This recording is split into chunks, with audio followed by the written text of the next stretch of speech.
Hi, this is Dead Author Live on Facebook. I noticed the lighting is very strange, but kind of funky. I'm trying to decide if I like it. Let me see if I can get, there we go.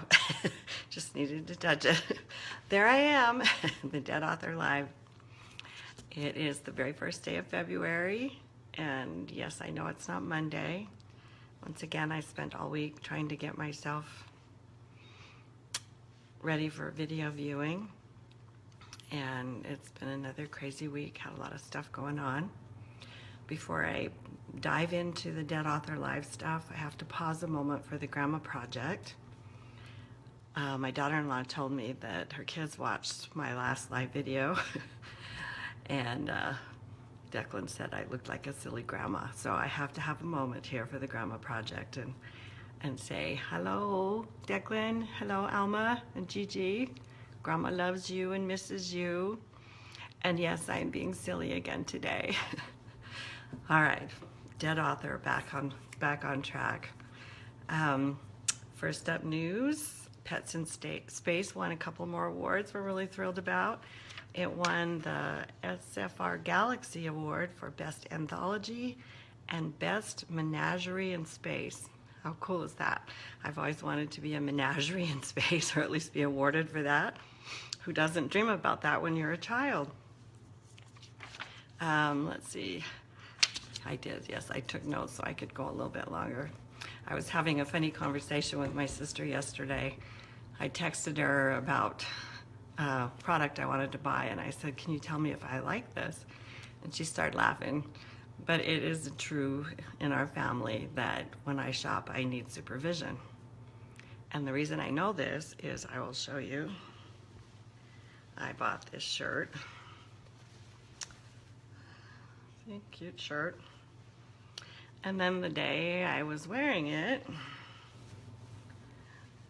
this cute shirt came in the mail. While I was wearing the other shirt, I was like, oh, okay, there's something wrong there. My sister, on the other hand, buys fun things like, you see this? It says bacon and aliens. How great is that? And the aliens are kidnapping the little pig. And of course, remember last time my sister got me this. Best gift ever. By the way, he needs a name, so if you have a really great name, post it in the comments. This interchange made me laugh, but it also got me thinking about how I create characters. Quite often,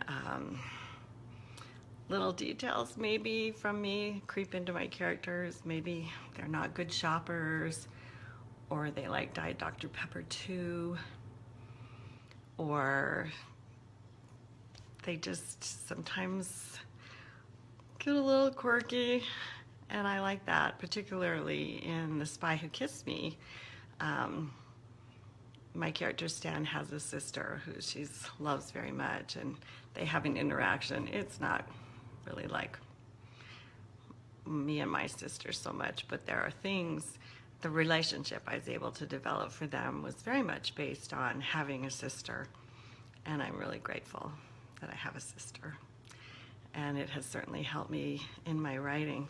Not only has she helped me find out things about myself and discover, but she's been a great supporter of my books, and I really appreciate that about her. I've been, as you may have noticed if you're on my blog, I have been repackaging my Project Enterprise series, and I hope you'll stop by and look at the new covers. And it'd be amazing. S.E. Smith has been helping me with my blurbs, and I think they're really great. And all that's left is, oh, my words. You have to, at some point, you have to actually read the words and decide if you like them. That's what all readers do. But I had a really, the Project Enterprise is a pretty special series to me. I always joke that when I started writing it, I didn't know I was writing science fiction, and it's actually true. I didn't think I was writing science fiction at all. But I thought I was writing an action-adventure story, which it is. And it was just a lot of fun. Stan, the heroine in the key I think she took over my body while I was writing that story, because I felt through the whole process like I was transcribing rather than writing. I remember a funny story. I was deep in the character writing, and I heard the mail come, and I thought, well, this is a good time to stand up. I'll take a break. So I went out, and I was thinking about Stan, and I was thinking, well, how would Stan walk out to the mailbox?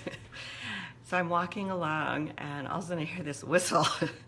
And way up on the neighbor's house, some guys were working on the roof, and they were very far away. Trust me on that, because if they had been closer, they wouldn't have whistled. But apparently I nailed Stan's walk because I got a whistle. It cracked me up pretty good. But I was recently rereading The Key in preparation because I'm getting ready to write another Project Enterprise story. I thought I was done with those, and yay, I'm not. And I'm having a really good time, but I wanted to get in touch with the series and the other characters so that I could get back into that world. And it was an interesting experience to read my words from such a distance. Another interesting thing about The Key is that my son was my space battle consultant. I don't know if you ever read the acknowledgments, but I had created all these ships and technology and everything, and I had them all poised to start shooting at each other, and I was like, whoa, I don't know if I know how to do this. And then I thought, oh, I know somebody who's been shooting spaceships for years, my son. So I sent him an email, and he was happy to blow up my stuff. I gave him 2 rules. I said, you have to leave them enough to get home, and you can't kill everybody like you usually do when you're fighting. And I think he did an awesome job. He sent me back an amazing battle. And I don't know, I may have to contact him again about that, because there may be a battle in the new book. Who knows what's going to go on in there. But I'd like to thank everybody for the support, for your comments on my cover and helping me to pick. It's kind of a new territory for me to go in the hot guy on the cover direction. If you know me, you know that's not me that much, but I wanted my books to have the best chance they could to attract readers and hopefully find people who like to read what I like to write. Let me check my notes and make sure I haven't forgot anything, as we covered the socks and the dog and the grandkids. And again, I want to thank you, all you readers, for being a part of my life, and my friends on Facebook. And I'll see you maybe in a week, maybe a little longer. Take care, and happy February. Happy Valentine's.